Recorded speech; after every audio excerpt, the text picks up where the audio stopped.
Good evening, everyone. My name is Jamie, and I will be your moderator this evening.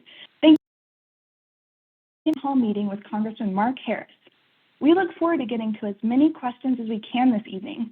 If you have a question, please press *3 on your phone's keypad, and a member of our team will help you get in line to ask Congressman Harris directly. Again, press *3 if you want to ask a question. If you're interested in signing up for his weekly newsletter for regular updates, please press *6. In order to reach as many constituents as possible, we are also streaming this town hall on our website. If you're listening on the website, we're sorry we are not able to take your question live, but you can submit a question to the Congressman in writing and he'll answer it. And now I'm going to turn it over to Congressman Harris for some opening remarks. Well, thank you, Jamie. Good evening, and I want to thank everyone for joining this telephone call and this virtual town hall meeting. As your representative here in Washington, I want you to know that I'm here to listen and ensure that your voice guides my work that we're doing right here in the United States House of Representatives. As people are still joining the call and live stream, I would love to briefly share how I've been fighting for you so far in this Congress. And many of you I know have been watching the news and seeing things that are happening day by day. And it does seem that in Washington, it literally is an hour by hour change here. But since January, we, the House Republicans, along with President Trump, have really been focused on trying to get our economy back on track, securing our borders, deporting criminal illegal immigrants, eliminating waste and fraud in federal agencies, prioritizing America's interests globally, defending life, and really just restoring common sense policies. That's one of the things I've loved about this administration and about serving in Congress right now is you've got a president that is interested in returning to common sense.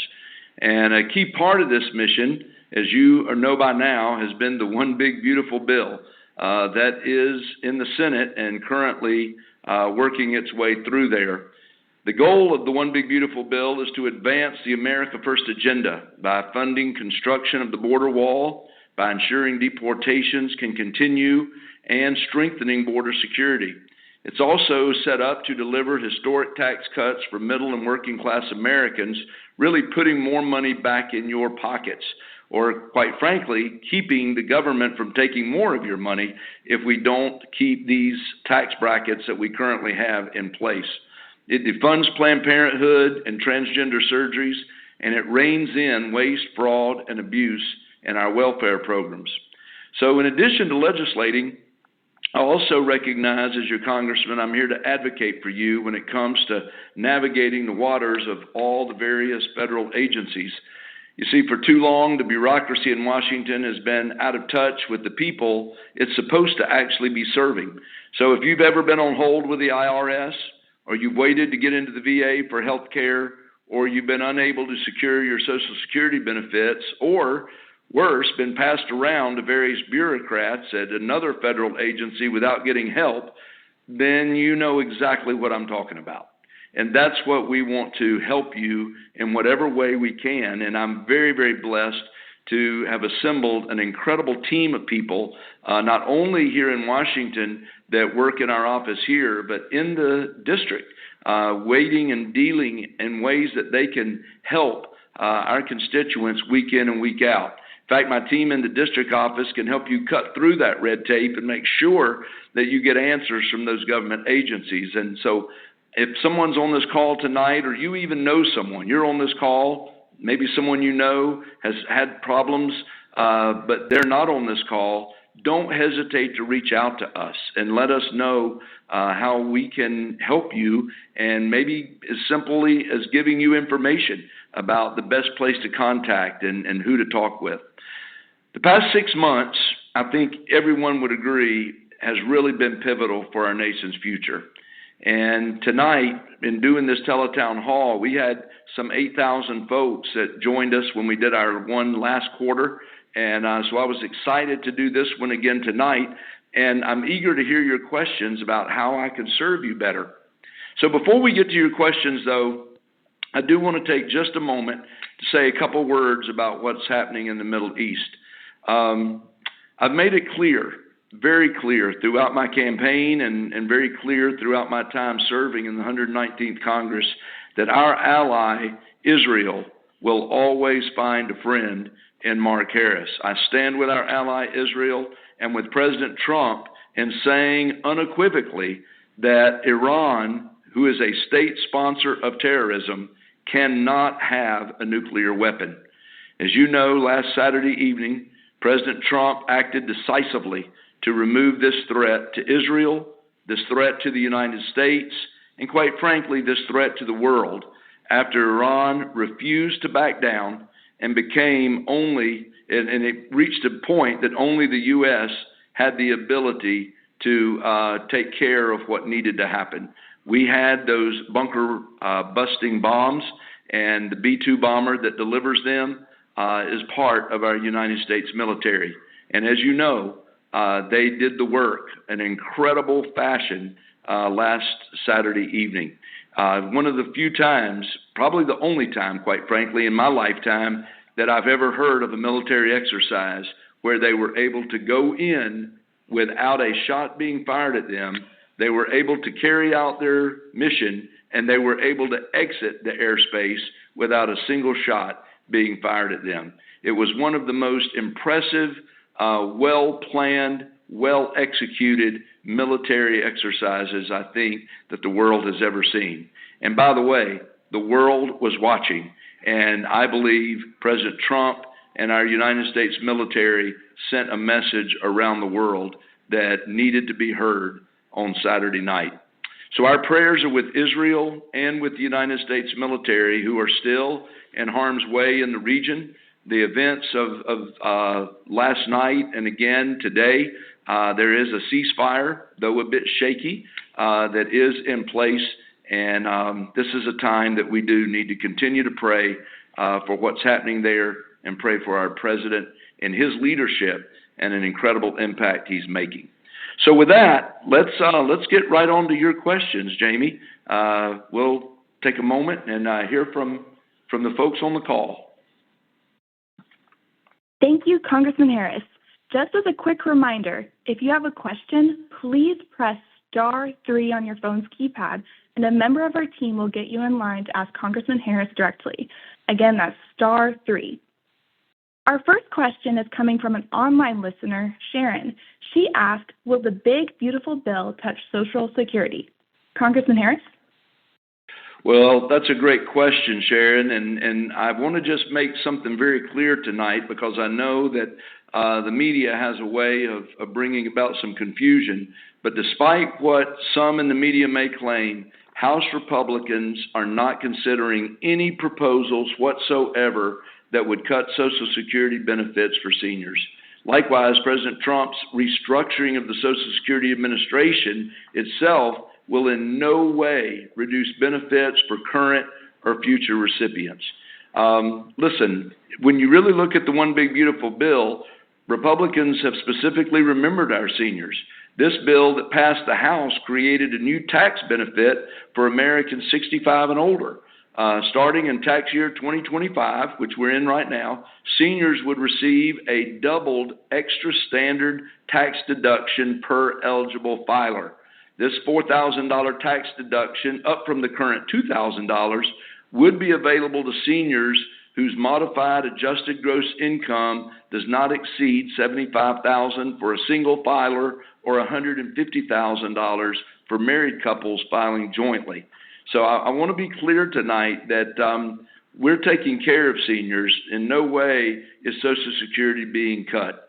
So while Congress is unable to specifically eliminate the taxes on Social Security through the One Big Beautiful Bill due to the laws about reconciliation legislation, this is an enhanced tax deduction that's going to go a long way. So let me just reiterate, if you spent your life paying into Social Security and are retired or nearing retirement, then I believe you should receive the benefits you're counting on. And we do know that the program faces some real and urgent challenges that in the future we're going to have to look at things and how they would be restructured, but in no way, shape, or form are Social Security benefits of our seniors and those nearing retirement going to be affected in any way. So I want to just clear that up tonight. We will now be going to Sean from Indian Trail. Sean, you're on with Congressman Harris.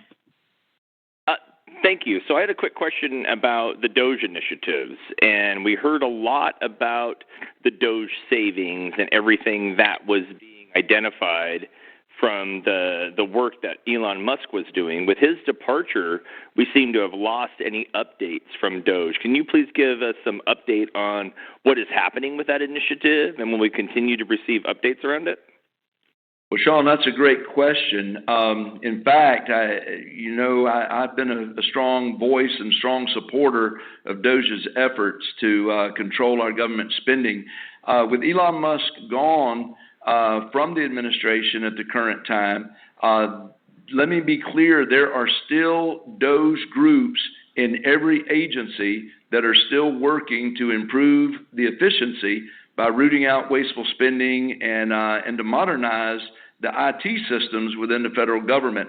So we don't have, and be clear about this, DOGE never has had, nor does it have, the unilateral authority to cut spending or eliminate government agencies, both of which require executive action by the Trump administration or laws passed by Congress. We are continuing to operate on those very things. In fact, just in the last 2 weeks, we had before us the first of the bills, we call them rescission package, which it was $9.4 billion in your taxpayer dollars that were really propping up the USAID pet projects. They were also propping up NPR and PBS, which are very biased outlets. And the $9.4 billion that was in that rescission package, Congress did pass, and that was really the first of those that has been the result of DOGE's work. So I have indicated, and from what I can see in leadership, we are hoping that that was just the first of many rescission packages that will be sent up from the White House to Congress, because again, those are important because they can be passed with a simple majority in the House and a simple majority in the Senate. It doesn't take 60 votes in the Senate to pass that rescission package. So that's something that's going to continue to happen. I'm actually co-sponsor of a bill to ensure that the transparency of DOGE is going to long outlive its temporary status as an agency. So DOGE is not going to go away anytime soon. They have a website. I'm not real certain of that website, but at one time I know there was a page you could go to, and it's my understanding that page is still available that says things they're finding, and that number just keeps going up in the billions and billions and billions of dollars. But the 9.4 is the first one that we passed last week out of the House. The Senate, I'm sure they'll get on as quickly as they get this reconciliation package out, hopefully by the end of this week. But that is something that has to happen within 45 days from the time it is sent up to Capitol Hill. But thank you for your question, Sean. And DOGE is, that's going to continue to be some of our work. Thank you. Just a quick reminder, if you have a question, please press *3. Again, press *3 and a member of our team will be able to screen your call.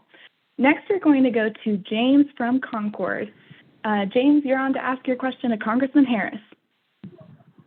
Yes, sir. Mr. Harris, I'm a big Trump supporter. I'm just wondering, what is Congress doing about stopping these rogue judges from implementing President Trump's agenda? Well, that's a great question, James. And I can tell you this, the president has really, it's been frustrating in many ways, and you see it happen as it unfolds. When a decision is made, an executive order is written, and then some activist judge, normally a federal district court judge from anywhere in the country, just makes a declaration, it seems, and it puts an injunction in place, and it's gone across the country. Activist judges should not be able to single-handedly hold the America First agenda hostage. And I think we agree on that, James, based on on your question. But I do think it's important for you to know what we're doing about it. Congress has already, the House of Representatives has passed a bill that out of our Judiciary Committee called the No Rogue Rulings Act. And I was a co-sponsor of that bill that says that we should address the fact that the Trump administration has faced more of the injunctions than the previous 3 presidents all combined. And it really has been just a tragedy and a travesty in every way to see the way it's operated. We're going to look to the Senate to get this bill passed. I know the president would love to sign it. To be honest, it's something that the Supreme Court could step in and weigh in on at any point if they choose to. And I would certainly hope that perhaps Chief Justice Roberts and the members of the Supreme Court would be willing to say that this is not going to be tolerated anymore.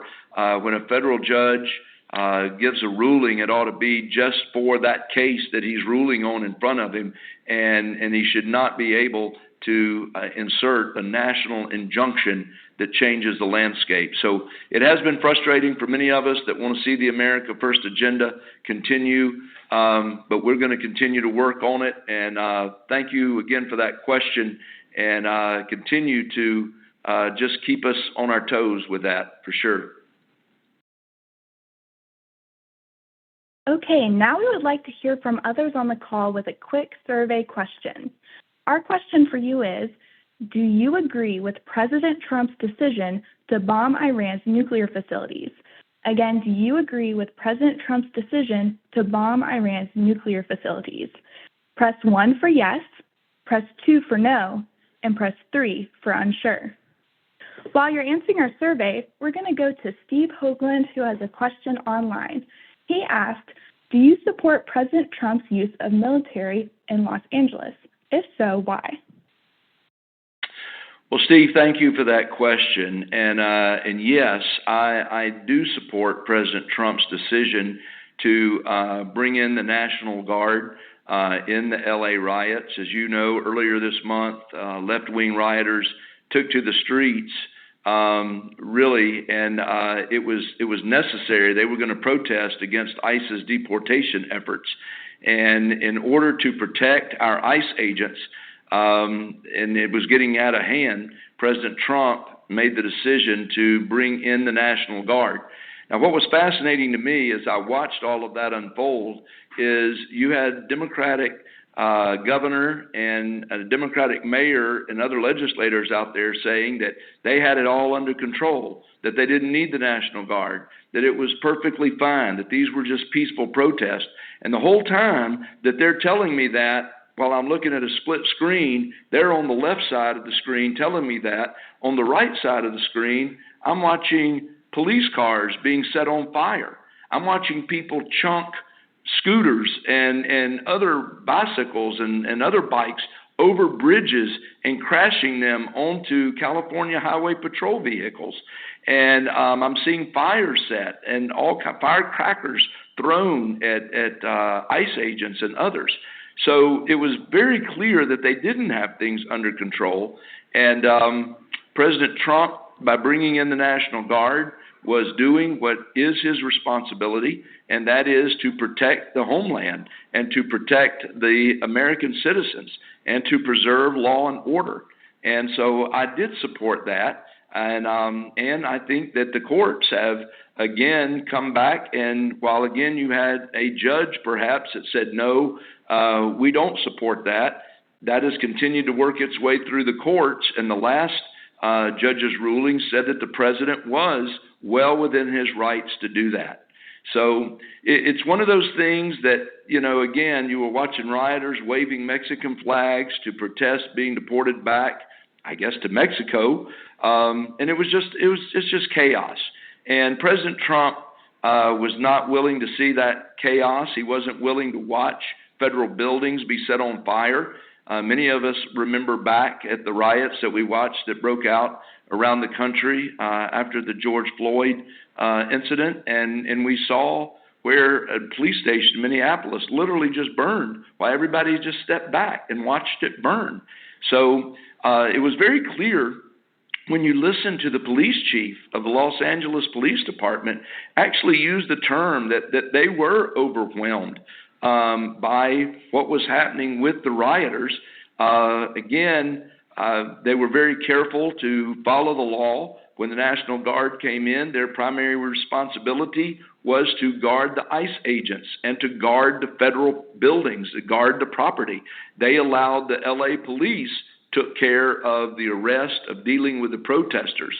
And so, I think it's an example of something that has been very well executed by this administration, very well executed by law enforcement.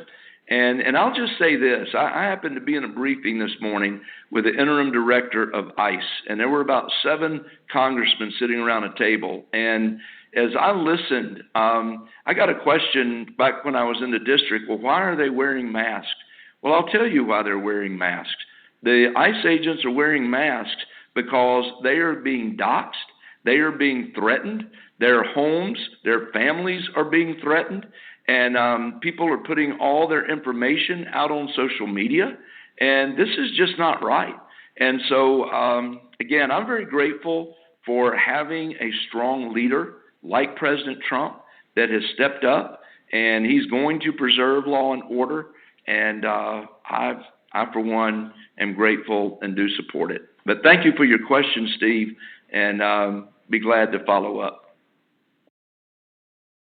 Okay, and a reminder, if you have a question, please press *3 on your phone's keypad. Now we're going to go to our next question from Jay, who's from Matthews. Jay, you're on with Congressman Harris. Thank you for taking my call.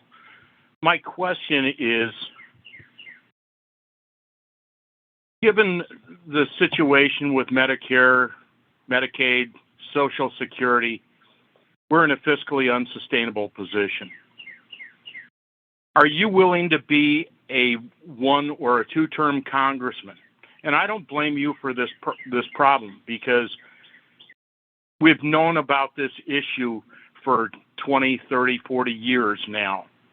But are you willing to be a 1 or a 2-term congressman to make a tough vote that could possibly limit your political career? Well, Jay, thank you for your question. Yes, I am more than willing to take a tough vote. I'm going to be honest with you. This one big beautiful bill that we're dealing with right now, that was not an easy vote when I voted for it out of the House. It was an important vote, but it did not go as far as I felt we needed to go in terms of spending cuts. But it was something that I felt like is very, very important. So I think every decision that I have to make as a congressman, quite frankly, you run the risk that it's going to be a career-shortening or a career-ending vote. At the end of the day, the voters have to make that decision on what they're going to do. I think, to your point, whether it's Social Security, Medicare, or whether it's just the national debt, at some point, this whole thing's going to blow up if we don't get it under control. And at some point, somebody's going to be holding that when it does. And I think every decision that I make as a congressman, every decision that future congressmen are going to make is going to have to weigh out that reality. I think when we look at the almost $37 trillion of national debt. Everybody looks at the stock market and how it, goes up and down and kind of tries to judge the economy by that. But I've learned, even since I've been here, look at the bond market. And it's important for us to understand the difference between insolvency and bankruptcy. Because insolvency is when you have to borrow money to pay your bills. You're borrowing money every month just to pay your bills. Bankruptcy is when you can no longer borrow money. Nobody's going to give you money to be able to pay your bills, and then you go bankrupt. We've got to begin to take serious looks at our future as Americans. when it comes to getting our government spending under control. And but I appreciate your question, Jay, because I think it's a strong question. I think it's a real question. But I would only say yes. Every vote I take quite seriously, and I seek to do the right thing. Not necessarily is this going to get me elected. I don't. You can ask my staff. I don't tend to go by polls day to day based on what I'm going to do, because polls change with the wind. But I try to do that which is best and that which is right, and I'm going to keep trying to do that. That's been my commitment when I came here, and I hope that's going to be my commitment for the rest of the time that the voters choose to allow me to serve here. Our next question is from Justin from Charlotte. Justin, you're on with Congressman Mark Harris. Hey, thanks for taking my call. Speaking of the big, beautiful bill, I know myself and many others are against the inclusion of selling off public land. Is this something that you would be able to advocate for the removal of if this bill continues to move forward?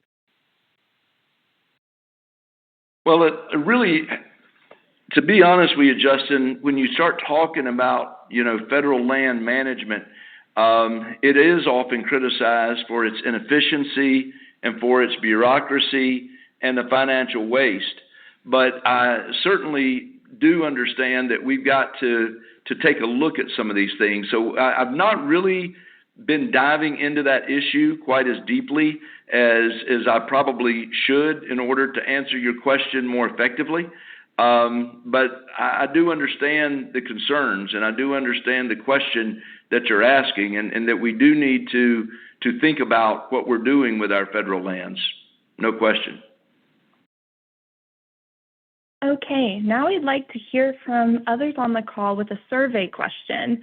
Our question for you is, should Congress pass the big, beautiful bill that extends the Trump tax cuts and cuts wasteful spending? Again, should Congress pass the big, beautiful bill that extends the Trump tax cuts and cuts wasteful spending? Press 1 for yes, press 2 for no, and press 3 for unsure. Now we have a question from Paul, who's from Monroe, and he's asked his question online. He thanks Rep. Harris for his wonderful hard work and dedication to North Carolina, but he's 18 years old and interested in politics and would love to hear if you have any advice for someone who wants to run for office. Wow. Well, Paul, first of all, thank you for your kind words, and I appreciate what you've shared, and I really appreciate your interest in politics and public policy.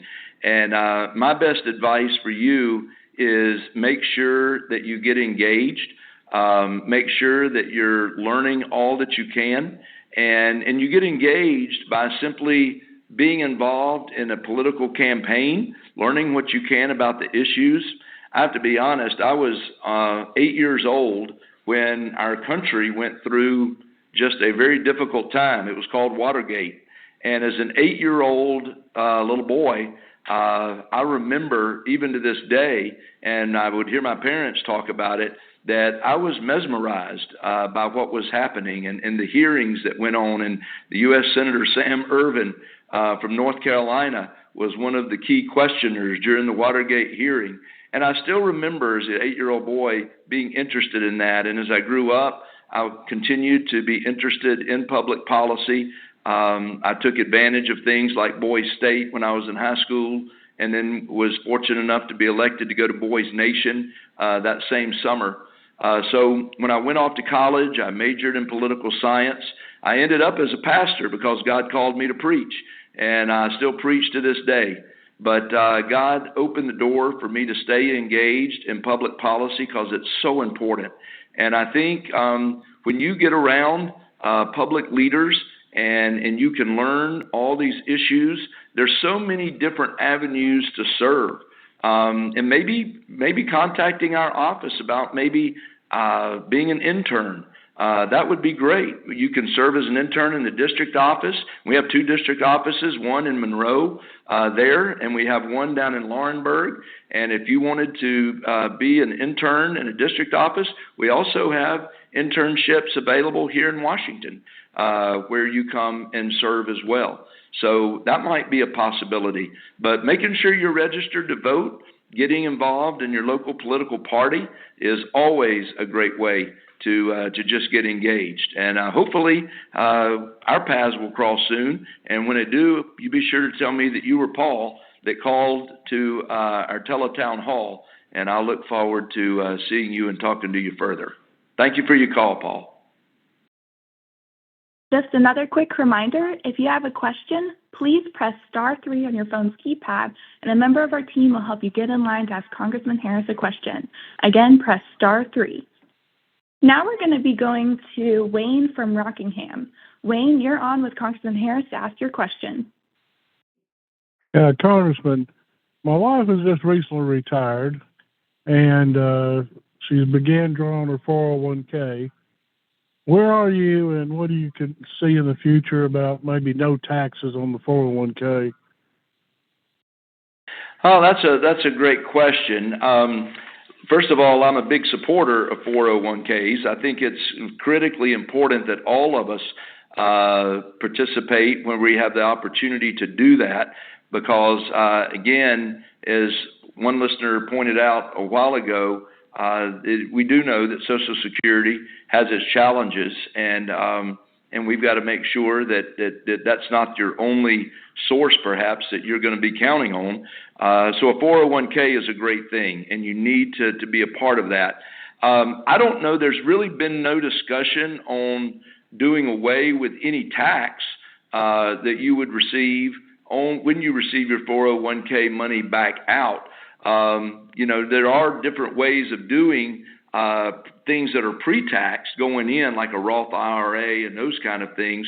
But that's the reason the One Big Beautiful Bill is so important, because the overall economy is just so critical. I mean, extending the 2017 tax cuts so that you can keep more of your hard-earned money rather than see a tax increase. That's one reason I keep realizing that there's a lot of misunderstanding out there. We talk about the One Big Beautiful Bill and the tax cuts, but what folks really aren't understanding is we're really just voting in the One Big Beautiful Bill to maintain the tax brackets that were cut in 2017 when we first passed the bill. It is in the process of sunsetting at the end of this fiscal year. And the real challenge is going to be, if we don't pass the One Big Beautiful Bill and maintain those tax cuts, everybody's tax bracket is going to revert back to what they were prior to the 2017 tax cut. And that's going to mean across the board, from the poorest to the wealthiest, everybody will see. I think the number is an average of $1,700 per family increase in your taxes if we don't extend these tax cuts or make them permanent. So it's critical that we do that, and we're going to continue to work in that direction. But I appreciate your comment about the 401k. I do think they're an excellent instrument in saving for retirement.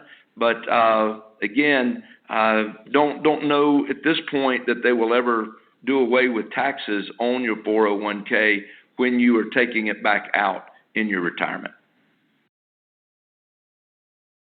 Our next question will be from Patrick from Albemarle. Patrick, you're on. Yes, Congressman.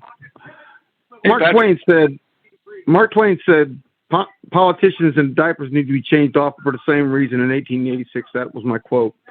My question to you, do you think our congressmen and senators need to have term limits, and do there need to be some restructuring of the FDA? FDA. I think it's corrupt. There you go. Yeah. Okay. Well, listen, I do think this administration has put some new leadership in the FDA. It's all kind of brand new right now. And there can be some oversight given to that just to make sure that it's going to be handled in the most positive of ways. Your first question, that in the Mark Twain quote, which I think is a pretty awesome quote, is something that I do support term limits. In fact, I made a commitment that I would help co-sponsor a bill after I was elected and sworn in January, and I did, and am listed as a co-sponsor of a bill that does call for term limits. We've not been able to pass that bill out yet.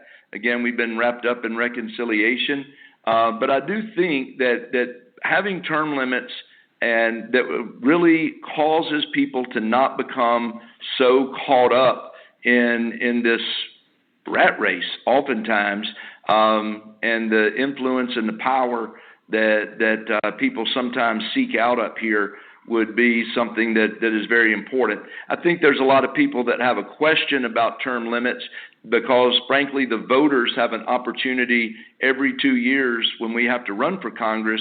They have an opportunity to throw the bums out or to reelect their congressman. There's also a lot of questions about what would be the best limit. Do you limit them to 3 terms? Do you limit them to 4 terms? Do you limit them to 5? Is 10 years the longest anybody should stay up here? Do you limit them for so many terms in the House and so many terms if they were to serve in the Senate?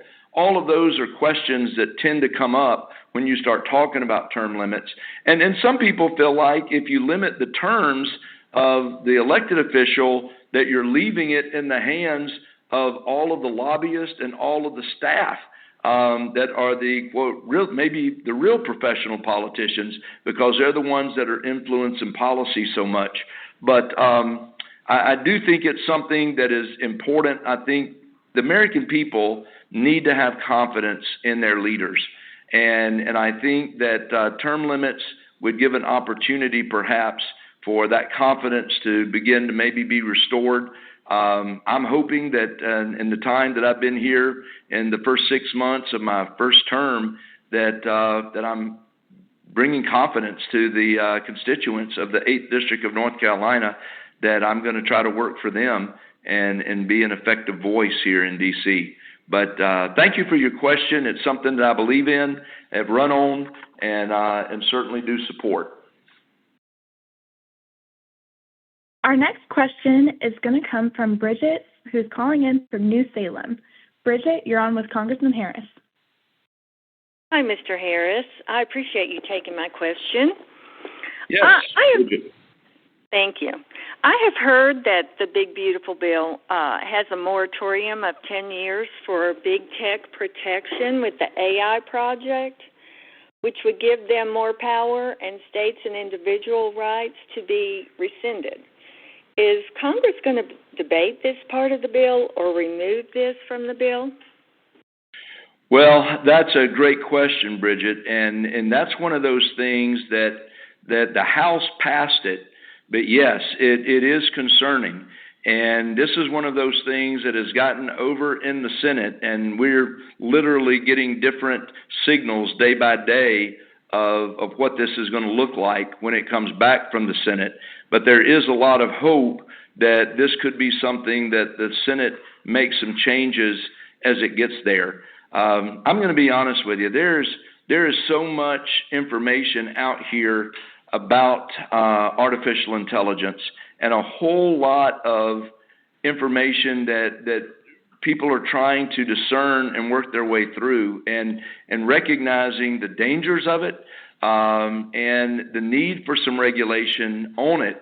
And I think that's one of the things that we're all trying to kind of grope in the dark to get to some answers. It's come on us so quickly that we're not prepared for it. And my hope is that there will be conversation, there will be more discussion about it for us to get some action in place. But that's a genuine concern that you're raising, and I appreciate you bringing that out. Now we would like to hear from others on the call with a survey question. Our question for you is, do you support President Trump's decision to send in the National Guard to stop the LA riots? Again, do you support President Trump's decision to send in the National Guard to stop the LA riots? Press 1 for yes, press 2 for no, and press 3 for unsure. Our next question is going to be from Mike, who's calling in from Monroe. Mike, you're on with Congressman Harris. Yes, Congressman. My question is, seeing as that money is fungible, Is there anything we can do to further restrict funding to states and cities that violate federal law? That is a great question, Mike. And the answer is yes. I certainly am in favor of doing that. One of the things that I've been committed to from before I got up here was strengthening our border and protecting American lives. And when you've got sanctuary cities like LA, like Charlotte, and like other areas that are trying to create an environment that will ignore the safety of the American people and ignore what our law enforcement is trying to do through ICE and others, then we got a serious problem. And I do think that taking the approach of not funding or cutting off funding or limiting funding to those areas and those cities and states that choose to do that should certainly be one avenue that we might look at. The one big beautiful bill that we keep kind of referring to is going to give President Trump and give Tom Homan the resources they need. 10,000 new ICE officers are going to be a part of this bill once it is signed into law. 8,000 new Custom Border Patrol officers and agents. $14.4 billion to help in the removal transportation. I mean, we're having to, right now, the DOD, Department of Defense, is paying for these flights of taking people out of the country and deporting them. 100,000, up to 100,000 beds in these detention facilities that are set up to deport folks. In fact, I just learned again this morning, if you've been on the call, you heard me say I was in a briefing with the interim director of ICE earlier this morning, and I think it was, he said that they had 51,200 and some beds that they could actually have people in that they are preparing for deportation, and I think it's 49,700 and some of those are actually occupied at this time. So again, we've got a situation where the process of putting a person through the detention, having their hearings, a judge ordering that they can be deported, and then getting them out is taking time. It's taking anywhere up to 60 to 80 days. And that's the reason that we've got to get these new beds for detention facilities. But I love your idea of utilizing funding to somehow restrict or punish these sanctuary cities and sanctuary states that are doing what they're doing. So thank you for that question. We will now be going to Brian, who's calling in from Charlotte. Brian, you're on. Tom, I was really excited when Doge first came out, just because I know that if I ever get audited by the government, I got to know where every dime, where every dollar went. And it always amazes me, all these government NGOs and how they get money year after year without any paper trail, and then looking at the Green Beautiful deal where they spent all these trillions of dollars and nobody knows where it went. And so I was wondering, are they going to, I love having an auditor come in for these programs, and if they're not showing where the money went, being able to cut them. And I'm just wondering if the Congress was going to follow up on that.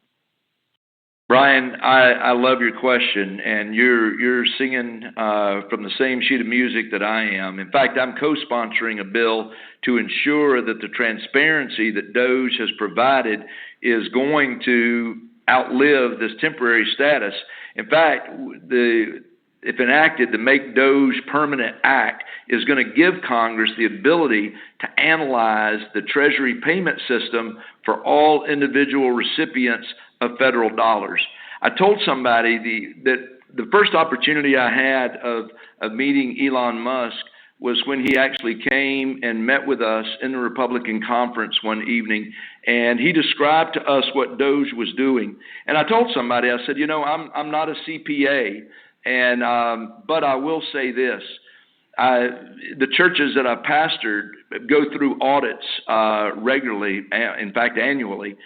This is the first time that as I listened to him describe what DOGE was doing, that it is the first time in nearly 100 years that all of the agencies of the federal government were having someone come in and say, we're going to look under the hood. We're going to see how money is being spent. We're going to see what these different programs are that you're doing.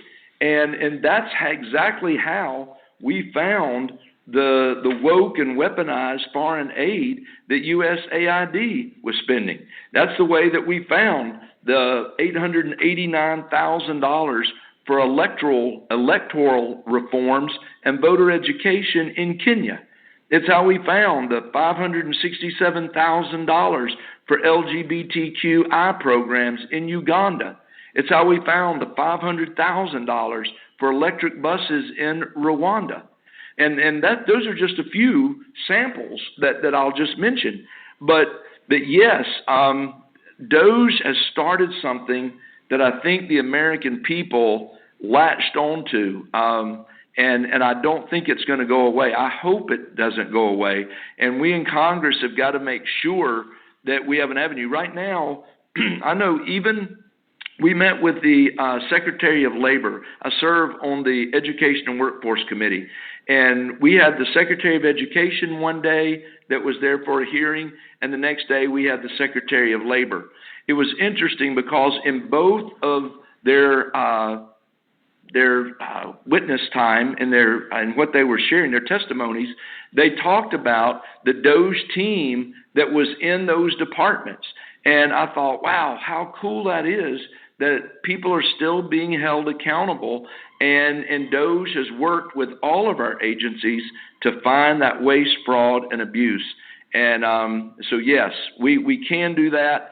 And you're exactly right. If any single one of us are going to be audited, they're going to want to know exactly how we're spending our money, and the same thing needs to go for these agencies in the federal government. So yes, thank you for your question.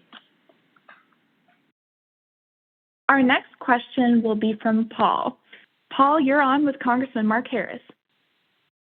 Well, thank you, Congressman, for taking my question. Again, real simple question. I'm just curious what initiatives, either present or in the near future, do you hope to sponsor that will support jobs growth in our area, bring jobs to our region? Thank you.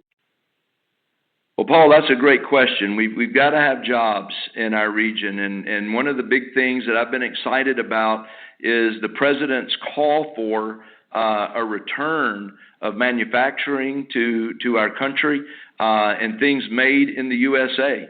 And that's, in fact, one of the things that was part of the One Big Beautiful Bill that the House passed out, was that if you buy an American-made car, you're going to be able to deduct the interest on that purchase of that car. Again, helping support jobs and making a difference.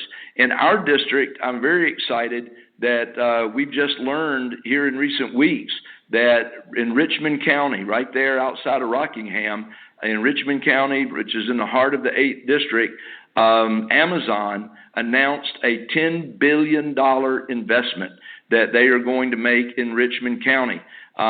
Listen, that cannot help but impact our entire area. They're putting a server farm. It's going to be 2,000 jobs during the construction process. Right after the announcement was made, the very next week, I had the privilege of having the vice president from Amazon meet with me here in my office in Washington, and we talked about those kind of things. And the 2,000 jobs, the construction will be going on really over a 7-year period as they're adding building after building. And then it will be 500 new permanent jobs that will be part of that as well. And I can only imagine what a benefit that's going to be, not only to Richmond County, but to see that kind of influx of people coming in, how it will impact the surrounding counties in the 8th district as well. We're seeing that Apple announced it's going to spend more than $500 billion and roughly 20,000 workers in the U.S. over the next 4 years. And that was right after the president announced his 10% additional tariff on China. We've had Hyundai, announcement of a $20 billion investment that's going to create more than 100,000 direct and indirect job opportunities. And then Red Bull, many of you know Red Bull, the energy drink. They're actually building a manufacturing plant right there in Cabarrus County, and that's going to create thousands of jobs. I also had the opportunity of talking to an entrepreneur in Anson County that is working now to actually take one of the mills there, and it'll be converted to be able to make denim jeans out of hemp. And they're in the process right now of getting the funding for that project and are well on their way, from what I understand. And that could lead to ultimately hundreds, if not thousands, of new jobs in the area. So these are things, when the economy is booming, I think that you're going to see jobs created. And that's the importance of us taking care of our small business owners, is the importance of making sure the one big beautiful bill is passed, because all of those tax implications that are part of that bill are going to be very, very serious things to the overall economy. Bidenflation wrecked our economy, and it's going to take a little bit of time for these policies that President Trump is bringing in to fix it. But I think we're going to be on our way here very soon. But thank you for that great call. Our next question is from Steve. Steve, you're on with Congressman Harris. Yes, good evening, Congressman. I am calling today regarding the Secure 2.0 Act, which allows for a limited rollover from a 529 plan to Roth IRAs under specific conditions. That will allow, parents that have kids that have graduated college and there's still funds remaining, that we could roll that in for the benefit of our child up to $35,000 over a 5-year period. My question is, and my concern is that the 529 plans have this provision in it. However, other education plans that have been used for college do not have the same provision. And unfortunately, I'm in a different account, or I have different accounts for my children that are not 529s. And I'm stuck now not being able to take some unused funds and roll them into a Roth IRA for my kids' benefits. Earlier, you had stated that you felt that the Roth IRAs and anybody planning for their retirement is something that you support. Would you be able to introduce a bill or work with someone in Congress to introduce a bill to have that same provision in the Secure 2.0 Act applied to other education accounts? Well, Steve, listen, you obviously have a great grasp of exactly how these accounts work, and I would be very, very interested in learning more from you. And yes, I would be quite interested in being a part of maybe sponsoring a bill or introducing a bill that could work to accomplish that, because I think you have hit on something that is a gap that we need to make sure that we're able to treat everybody as effectively and fairly as possible. I'm a huge pro-school choice advocate. You will find me in every turn saying that is, getting our children the best education, and parents being able to control the decisions that are made and how that money is spent and where it goes is something I'm all about. And so I would be very interested. If you don't mind, you can reach out to our office here in D.C., and my legislative team would be more than happy to talk with you about that and really getting the language. Drafting a bill is a process. I mean, it takes the idea, it starts with an idea, and then people begin to get the language, and then we recognize what would be the best committee that would handle it, and then you sit down with that committee chairman and float the idea with him, and then if he is into it or she is into it, then you can sit down with the committee staff and begin to put the language together with it, and then once you have a bill, then you can begin to have hearings on it, talk about it, and then you can begin to move it forward. So you've raised a very important issue here tonight that I think has some great credibility that I would love to follow up on. So, Steve, please do reach out to our D.C. office. In fact, I'll give everybody this number if you're interested in calling our D.C. office. But Steve, in particular, with this education savings account idea, it's 202-225-1976. 202-225-1976. And you can ask to speak with our legislative director, and we would be glad to hear. And they're hearing this call right now, so they're going to be looking to hear from you, Steve. We will now be taking our last question for the evening. Our next question comes from Gerald. Gerald, you're on with the Congressman. Yes, sir, Congressman Harris. It was good meeting you when you was in the area. I'm in Lumberton, North Carolina. My first question. Yes, sir. It's a two-part question. One, when do you think that the big, beautiful bill will actually reach the president's desk? Well, I was told this morning that I may not be home for the weekend of July 4th, as I had planned to be, because we may still be here making sure that we get it passed to get on his desk by July 4th. Honestly, I can't tell you a for sure date when it will be on his desk.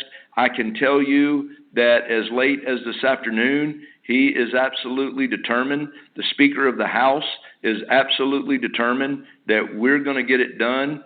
I've been told that this morning I was told that Senator Thune has already told the Senate they will not be leaving Washington this week or next week or anytime until they pass out a bill. And once it's passed out from them, it's going to come back to us. And depending on what kind of changes have been made, then we're going to have to pass that bill. And then once we pass it, it will go on the president's desk.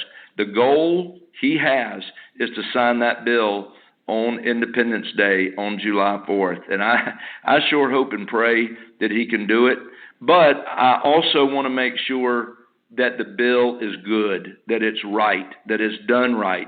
We don't want to rush anything, and not that anything's being rushed. Believe me, we passed the House's version out on Memorial Day, before Memorial Day break.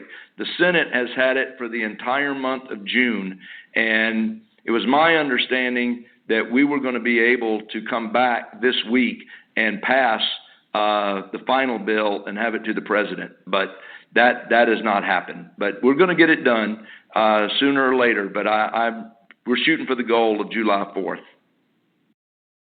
And what's your second part?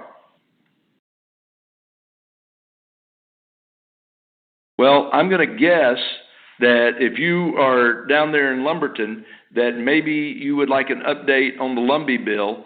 And I'm very excited. That was one of the first bills I introduced, was the Lumbee Fairness Act, that they would be able to get the federal recognition that they have waited on for really decades. And there has been progress on that bill. We're simply waiting for the committee to release that bill. I've been in conversations multiple times with the chairman of that committee to release that bill. We're going to pass it in the House. I hope. It was passed at the end of the last session, last December. It was passed in the House, but then it was not taken up in the Senate. And but there's been some discussion over whether the Senate needs to go first this time, since they have not passed it yet. And then once the Senate passes it, then the chairman of this committee would put it on the floor and the House could pass it again. The president's ready to sign it. You know, we're already operating under an executive order that the president has asked us to get that bill done. And we're committed to it. I'm committed to it. And I'm asking about it frequently. And I'm just looking forward to one of these first Mondays getting back here to Washington and finding out that we're going to be voting that night on the Lumbee bill on suspension. That would be awesome. But we're going to keep working toward it. But Gerald, thank you for your questions. And hopefully that answers them for you this evening. I want to just take a moment as we wrap up to say thank you to all of you who have been on this call and taken the time to be on it. You've asked great questions tonight, and we've gotten to a great number of those questions. I want to say a word of thanksgiving tonight, not only to all of you that are on this call, but I just want to say a word of thanks to our staff. I've referenced them several times in this call, and that's because I'm convinced that I have probably the greatest legislative staff and district staff in the entire country. I know there's 435 of us in the U.S. House, but I would be hard-pressed to find a better group of people that are more gifted and more talented and more dedicated to seeing that the needs of our constituents are met, seeing that the principles that they know I cherish and I believe in are put forth, and they do a great, great job of helping keep me moving and helping get our message out.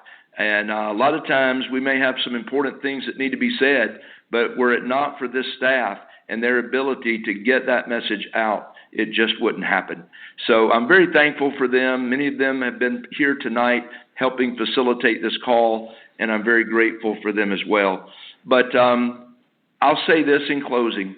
Please continue to pray for the president. Continue to pray for our military. As I mentioned at the outset, many of them are on bases in and around the Middle East that are in dangerous communities, and we need to just continue to ask God's protection. Many of us were moved the other night when you heard President Trump really, in his own way, give thanks and praise to God for such an incredible encounter that our military executed the other night, and declaring his love for the Lord, declaring our thanks to God, and his love for our military and for all Americans. And I'll just close tonight by saying that may God bless you. May God bless the 8th District of North Carolina. May God bless America. And good night, and thank you.